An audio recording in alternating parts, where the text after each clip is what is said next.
चले बच्चे, आज हम लोग देखते हैं क्या कि ऑपरेटिंग एक्टिविटीज क्या होता है। ऑपरेटिंग एक्टिविटीज किस तरीके से बनाया जाता है ये चीज हम लोग देखते हैं। तो ऑपरेटिंग एक्टिविटीज दो तरीके से बनाया जाता है, दो तरीके से बनाया जा सकता है ऑपरेटिंग एक्टिविटी। पहला क्या होता है बच्चे का, डायरेक्ट मेथड,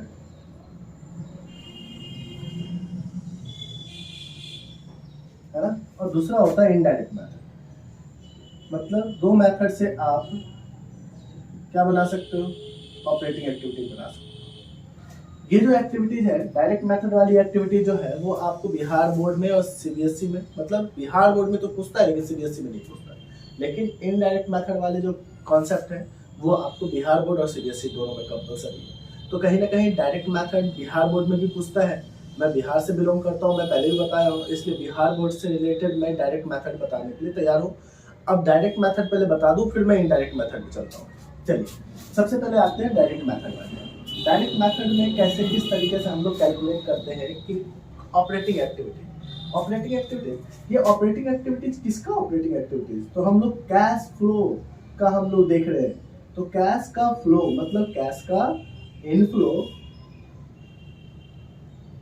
या कैश का आउटफ्लो को हम लोग देख रहे हैं। कैश का इनफ्लो या कैश के आउटफ्लो को देख रहे हैं, कितना कैश आ रहा है और कितना कैश जा रहा है डायरेक्ट मेथड से। डायरेक्ट मेथड का मतलब क्या होता है, डायरेक्ट मेथड का मतलब होता है कि जो डायरेक्टली इफेक्ट करे। इसका मतलब सिंपल सा फंडा है कि डायरेक्ट मेथड आप लोग कैसे निकालोगे कि जितने भी इनकम है, इनकम से, लेकिन कौन से इनकम, कैश कैश इनकम से आपका कैश का इनफ्लो होगा, और वही जब कैश एक्सपेंस होगा तो कैश का क्या होगा बच्चे का, आउटफ्लो होगा। अब कैश इनकम कितने तरीके के होते हैं ये भी तो ध्यान देना है। तो कैश इनकम जो होता है वो दो तरीके का हो सकता है, या एक तो कैश सेल्स, आप कैसे इनकम जनरेट करते हो, बिजनेस में कैसे इनकम जनरेट करते हो। आप जो गुड्स, जिस गुड्स का बिजनेस कर रहे हो उस गुड्स का सारा गुड्स आप बेच रहे हो, है ना, तो बेचने से जो इनकम हो रहा है वो कैश इनकम है, मतलब कैश सेल्स। और दूसरा जो है बाबू का, बाकी सेल्स के सिवा जो जितने भी अदर कैश इनकम है वो सारे आ जाएंगे। इन दोनों को जोड़ लिया जाए तो हमारा क्या हो जाएगा, टोटल इनकम, है ना, वो भी कौन वाला, कैश वाला। क्योंकि हम लोग बना क्या रहे हैं, सबसे पहले ये मैटर रखता है, हम लोग बना रहे हैं कैश फ्लो स्टेटमेंट, और कैश से रिलेटेड ही चीजों को हम लोग देखना है। अब एक्सपेंसेस अगर देखा जाए तो एक्सपेंसेस कौन कौन से हो सकते हैं। किसी भी बिजनेस में जो एक्सपेंसेस होता है, सबसे पहला एक्सपेंस होता है परचेज का। मतलब जिस चीज में आप बिजनेस कर रहे हो, जो भी चीज में आप बिजनेस कर रहे हो, तो उस बिजनेस के लिए सामान तो खरीदना पड़ेगा, उसी सामान को आप बेचते हो तो सेल्स से इनकम होता है।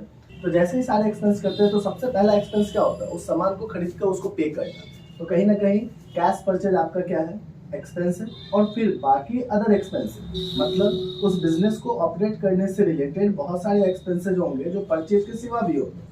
तो वो सारे एक्सपेंसेज अगर जोड़ लिए जाए तो आपका क्या हो जाएगा, टोटल एक्सपेंसेस हो जाएगा, वो भी कौन वाला, तो कैश वाला। और जब कैश इनकम में से कैश एक्सपेंस आप क्या करते हो, घटा देते हो, तो आपका जो निकल जाता है वो cash flow from operating activities निकल जाता है। अब ये ऑपरेटिंग एक्टिविटीज तो हमारा cash flow from operating activities निकल गया, लेकिन जब हम लोग बिजनेस को ऑपरेट करते हैं उससे जो इनकम होता है उसमें इनकम टैक्स भी हम लोग घटाते हैं। तो अभी हम लोग टेम्पोररी समझे, लेकिन इससे और आगे हम लोग समझेंगे। सबसे पहली बात होगी क्या, आपको अगर कैश सेल दे रखा है तब तो बहुत बढ़िया, नहीं दे रखा तो आपको कैश सेल निकालना पड़ेगा। क्यों, क्योंकि आप सिर्फ सेल्स का यूज नहीं कर सकते, क्योंकि आप कैश फ्लो स्टेटमेंट बना रहे हैं। तो कैश फ्लो स्टेटमेंट बनाते समय हमें क्या करना होगा, कैश के फ्लो को देखने के लिए बना रहे हैं, इसलिए कैश सेल्स को हम लोग देखेंगे। तो कैश सेल्स कैसे निकलेगा, तब अगर सिर्फ सेल्स दे रखा है तो हमको कैश सेल्स निकालना पड़ेगा।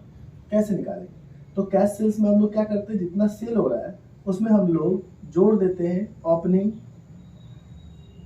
किसका, डेटर प्लस बिल्स रिसीवेबल का, और घटा देते हैं क्या, क्लोजिंग डेटर और बिल्स रिसीवेबल का।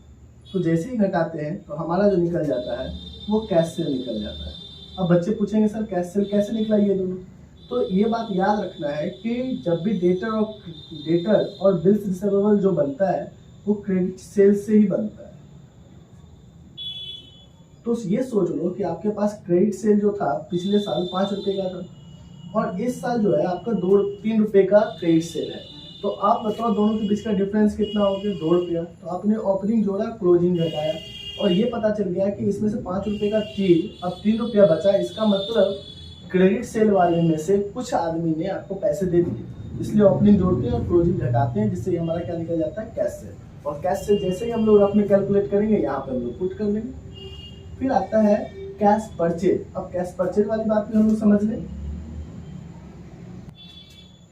अगर आपको कैश परचेज दे रखा है तब तो बढ़िया है, नहीं दे रखा है तो कैश परचेज निकालना पड़ेगा।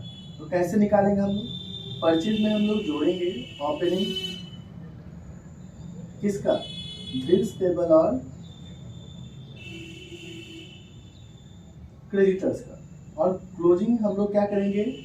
घटाएंगे किसका? बिल्स पेबल और क्रेडिटर का। अब बोलोगे सर बिल्स पेबल और क्रेडिटर ही क्यों? तो बिल्स पेबल और क्रेडिटर इसलिए बच्चे का क्योंकि आपको मालूम होगा कि क्रेडिट परचेज से हमारा बिल्स पेबल और क्रेडिटर ही क्रिएट होता है। तो हमने क्या सीखा कि जैसे ही परचेज कैश सेल्स हमें दे रखा है तो बढ़िया है, अदरवाइज कैश सेल्स निकाल के यहाँ पुट करेंगे। कैश परचेज अगर दे रखा है तो बढ़िया है, नहीं दे रखा है तो कैश परचेज निकाल के हम लोग पुट करेंगे। अब एक्सपेंसेस और इनकम की बात आ जाती है। तो एक्सपेंसेस इनकम हम लोग किस तरीके से निकालेंगे? कैश एक्सपेंसेस या कैश इनकम।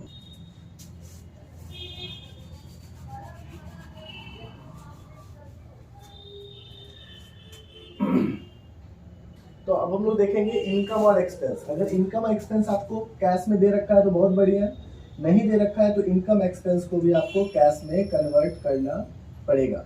तो आपको क्या करना है? ऐड करना है। क्या? तो आपको प्रीपेड का क्लोजिंग आपको क्या करना पड़ेगा? ऐड करना पड़ेगा और वही लेस करना पड़ेगा। अगर प्रीपेड या एडवांस है तो उसका ओपनिंग आपको क्या करना पड़ता है? लेस करना पड़ेगा। वही आपका क्या हो जाएगा? आपको ओपनिंग ऐड करेंगे किसका? आउटस्टैंडिंग का, और लेस करेंगे क्या? क्लोजिंग किसका? आउटस्टैंडिंग का। तो आपको प्रीपेड की जगह एडवांस भी दे रखा होगा, है ना। आउटस्टैंडिंग की जगह आपको एक्रूड भी दे रखा होगा। नॉर्मली एक्रूड वर्ड जो यूज होता है वो किसके लिए यूज होता है? इनकम के लिए यूज होता है। तो चाहे कोई भी इनकम दे रखा हो तो इनकम में ये सारी चीज़ें जोड़ेंगे और घटाएंगे तो हमारा क्या निकल जाता है? Cash income. या एक्सपेंस दे रखा होगा तो एक्सपेंस पे जोड़ेंगे घटाएंगे तो हमारा क्या निकल जाएगा? Cash expenses. तो कैश इनकम निकल जाएगा या कैश एक्सपेंसेस निकल जाएगा। जब कैश इनकम और कैश एक्सपेंसेस निकल गया तो कैश सेल्स हमारा पता चल गया, कैश परचेज पता चल गया, कैश इनकम पता चल गया, कैश एक्सपेंसेस पता चल गया, और सबको जोड़ के घटा के हमारा क्या निकल जाएगा? Cash provide statement from operating activity. अब क्या आता है कि अगर इनकम टैक्स दे रखा हो तो आप इनकम टैक्स भी इसमें से घटाओगे तो आपको क्या निकल जाता है? एक्चुअल में cash flow from operating activities निकल जाता है। तो ये था आपका डायरेक्ट मेथड, इसलिए मैंने इनडायरेक्ट मेथड को यहाँ से मिटा दिया क्योंकि इनडायरेक्ट मेथड अभी सिखाने नहीं जा रहा हूँ। तो इनडायरेक्ट मेथड का क्लास नेक्स्ट क्लास में होगा। इसको पहले आप लोग डायरेक्ट मेथड वाला वर्क कर लेंगे और फिर उसके बाद हम लोग इनडायरेक्ट मेथड पर